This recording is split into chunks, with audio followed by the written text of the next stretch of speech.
বন্ধুরা, আসসালামু আলাইকুম। কেমন আছেন সবাই? শীতের মধ্যে আমি আলহামদুলিল্লাহ শীতে কাঁপতে কাঁপতে রান্না করতেছি। তো আজকে আমি মুড়ি ঘন্ট রান্না করব। তো মুড়ি ঘন্টটা আমি কিভাবে রান্না করি আপনারা দেখেন। আমি প্রথমে তেল দিয়ে দিয়েছিলাম কড়াইয়ে। তো আমি এখন পাঁচফোড়নটা তেলের মধ্যে দিচ্ছি।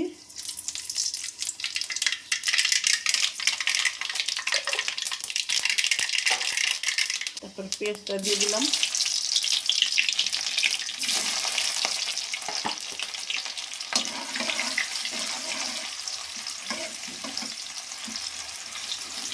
মুড়ি ঘন্টর মধ্যে একটু তেল সেটা কিন্তু বেশি দিতে হয়, নাইলে মুড়ি ঘন্টটা তেল তেল বেরোয় না আসা পর্যন্ত ভালো লাগে না। অবশ্যই মুড়ি ঘন্টর মধ্যে একটু তেল বেশি দিবেন। অল্প একটু হলুদ দিয়ে দিলাম তেলের মধ্যে। হলুদটা একটু ভাজা ভাজা হলে অন্য মশলা দিব। আসলে আমি তেলটা হলুদ তেলের মধ্যে দেই, কারণ কি এটাই আমার রান্নার স্টাইল। হ্যাঁ, আপনারাও দিবেন, ভালো লাগবে, হলুদের গন্ধটা চলে যায়। এই যে জিরা দিচ্ছি 1 চামচের মতো, পেঁয়াজ বাটা, আদা বাটা, রসুন বাটা। রসুন বাটার একটু সামান্য কম দিব।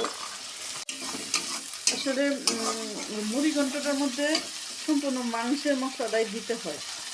এই যে ধনিয়া গুঁড়া আর হলো মরিচের গুঁড়া।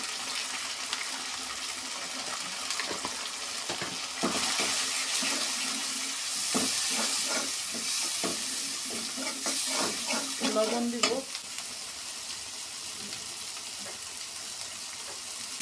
এই যে আমার একটা মশলাটা ভুনা হয়ে গেছে, আমি পানি দিয়ে আর একটু ভুনা করবো।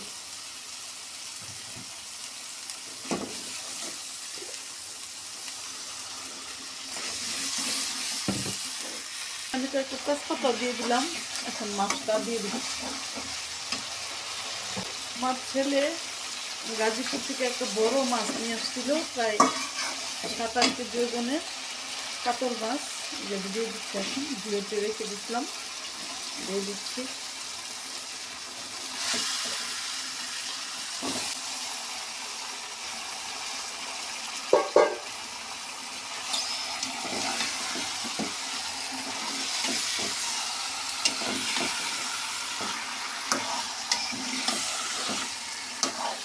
বন্ধুরা, এই যে দেখেন আমি অলরেডি কষায় ফেলছি, মানে ভুনা করে ফেলছি। এখন পানি দিব। তো আমি আর একটু এলাচি দারচিনি দিয়ে দিচ্ছি।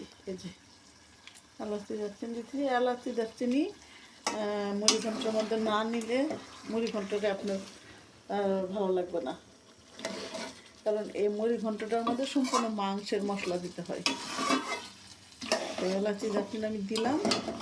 তারপরে একটু রাঁধুনি বাটা দিব। যে রাঁধুনি বাটাটা ভিজায় রাখছি, একটু রাঁধুনি বাটা দিব।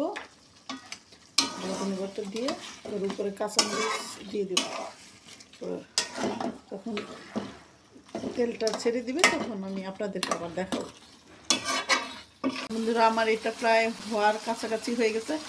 এখন আমি কয়েকটা কাঁচামরিচ দিচ্ছি। কাঁচামরিচটা দিচ্ছি এই জন্যেই যে হওয়ার আগে দিচ্ছি, যে এটার একটা কাঁচামরিচের একটা সুন্দর ফ্লেভার থাকবে। এটা সেদ্ধ হওয়ার জন্য না, জাস্ট ফ্লেভারের জন্য। কতক্ষণ পরে তেল ছেড়ে দিবে। তেল ছেড়ে দিলে আমি আপনাদেরকে আবার দেখাবো। বন্ধুরা দেখেন, আমার তরকারিটা আস্তে আস্তে কিন্তু তেল ভেসে আসতেছে। এখন আমি কয়েকটা মটরশুঁটি দিয়ে দিব। মটরশুঁটি দিবেন। মটরশুঁটি খুব ভালো লাগে, এই বিশেষ করে এই সমস্ত পোলাও, এই রোস্ট, তারপরে মুড়িঘণ্ট, মাছ ভুনা, এগুলোর মধ্যে মটরশুঁটি অনেক ভালো লাগে। বন্ধুরা, এই যে দেখেন আমার মুড়িঘণ্ট, এটা অলরেডি ডান। এই যে দেখেন তেল তেল বেড়ে আসছে। এই যে হ্যাঁ, আমি এখন নামায় আপনাদের সার্ভ করে দেখাবো। বন্ধুরা, এই যে আমার মুড়ি ঘন্ট। এই যে দেখেন কত সুন্দর হয়েছে, যে তেল বেড়ে আসতেছে, এই যে খাইতে অনেক টেস্ট। বিশেষ করে আসলে আমার মুড়ি ঘন্ট অনেক ভালো হয়, সবাই খেয়ে বলে। তো আপনারা আসবেন খেতে, আমার বাসায় দাওয়াত রইল। তো ভালো থাকবেন, আসসালামু আলাইকুম, আল্লাহ হাফেজ।